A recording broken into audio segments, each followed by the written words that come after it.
All right. Hello, friends. How you doing? Day 527. Coming a little late today, 11:38. Oh my gosh, I just got home from a meeting, and oh my gosh, amazing, amazing, amazing.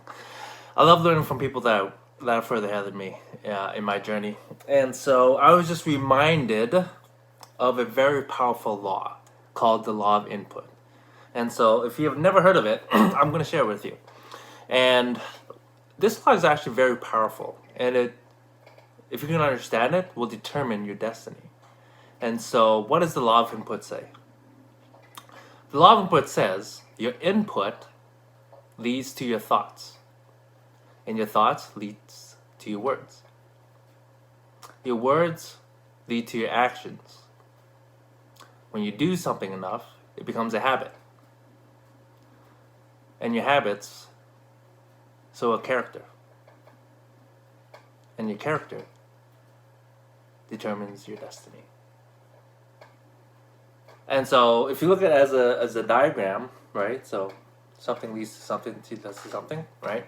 And so so what does that mean? That means if we want to actually change our destiny, our future, the direction of our life, we just have to change our input.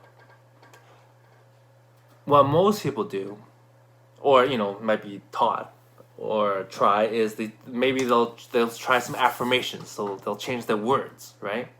Which is great, and it'll probably work for a certain amount of time. But if you're not changing your input, you're going to go back to what your default was.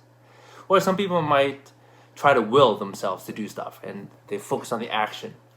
Again, your willpower is like your battery, cell phone battery. At some point, it's going to be depleted. Okay, and you're going to have to start all over again. Or some people, they focus on their thoughts, right?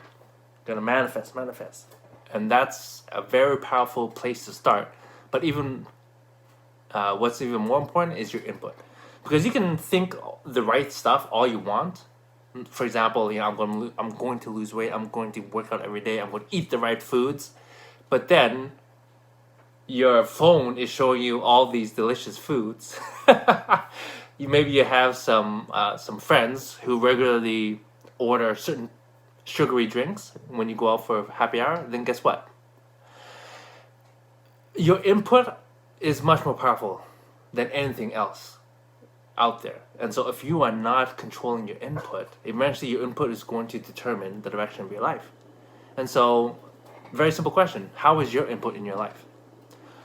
So what can that be? That can be what you see on your phone. Could be apps, could be your Facebook feeds, could be if you're on Twitter or Instagram.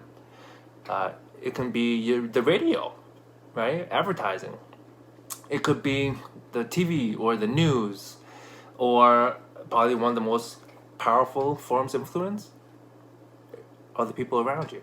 Who are the people that's close to you? How's your partner? Is your significant other a positive or a negative person? Whatever they are, that's the input you're getting on a regular basis. And that's probably going to determine what direction your life is going to be. And so if you want to change your life, all you have to do is look at your input. What is your input giving you? What direction is it pointing? Because if you set up your life in a way where all your input is actually moving you towards the direction of your goals, your dreams, your purpose, your vision, oh my gosh, it'll make the journey so much easier. But most of us, we have our lives set up in a way where our input actually does not serve us. And so that's one of the things that I've tried to control as much as possible, because, and that's one of the reasons why I've always been hesitant to get a job. Because I'm working at a job, it's hard to control who's actually around me, right? But when I'm the boss, or, at least have some control, I can actually determine who I surround myself with. And I typically like to choose people who are happy, who are positive, or at least have a positive spirit. You know what I'm saying? And so, just a few things for you to really think about. Because again, right, your input eventually, if you're being told something enough, like what type of audios are you listening to? What type of videos, YouTubes are you watching on a regular basis? Who are you allowing to influence you? Stereotypical, but again, no judgment here. But if you're working in construction around guys who swear all the time, guess what? You're probably going to start swearing and thinking it's not that big of a deal. Why? Because your input says it's not a big deal. But what if you were around men and women who held you to a higher standard? Say, hey, you know what? You don't have to actually swear to try to make a point. What if you just learn some vocabulary and just communicate in a way where you can just get your point across without having to swear, right? And so, just a few things for you to think about. It's so powerful, your input. And so, again, I'll just finish off with sharing what the law of input is, right? Your input, what you take in, whether it be verbal, audio, visual, right? The things we see as well, right? What are we hearing and what are we seeing? What are we touching on a regular basis? Because that will determine our thoughts. Because if we were being told something enough, our thoughts, our brain's going to start thinking about these things. And when we think about things enough, we're going to start speaking what we're thinking. We're going to let it out.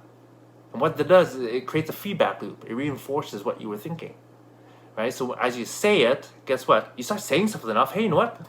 I'm going to go hit the gym. I gotta work out. I get back in shape. You say that enough times, because what? You're going to start to take action. Because you're thinking about it and you're saying it so much. I gotta hit the gym. I gotta hit the gym. Guess what? You're eventually gonna hit the gym. And once you're taking action enough times, right? You're gonna create a habit. You hit the gym 3-4 times a week. Guess what? It starts to become a habit. And your habit, something, whatever you do enough, it's going to shape your character, who you are. And your character, at the core of who you are, is going to determine your destiny. All right, friends? But again, it all goes back to your input. If you go anywhere in between, most likely you're going to go back to your default. And for most people, it's a negative direction. It does not point in the direction of the goals, dreams, or the purpose, or the vision or mission in life. And so, just look at your input. Do you have mentors? Do you have coaches in your life to help keep you on track? If the answer is no, then who's your mentor? It's probably yourself. And if it's yourself and if you don't have the life that you want, you might want to consider finding a mentor or a coach or a confidant, somebody who has what you have and is willing to help you get to where you want to be. Of course, I would always caution you to, find someone, not just what they have, what you want, but, I would also look at their fruit, not just in that one area, but, how's their character? Are they a good-hearted person? Do they care about others? Do they, want to help others? Right? And so just a few things for you to think about. But yeah, oh man, I just listened to one of my mentors and she just killed it. Oh my gosh. And she just reminded me of the powerful law of input. And I just had to share with you, my friends. And if you have any questions or thoughts on it, please throw it in the comments. And again, if you haven't subscribed, please subscribe and share it. Hopefully this helps you in some way, shape, or form. Anyways, finish this before midnight, and I will see you guys tomorrow. Have a good night. Ciao.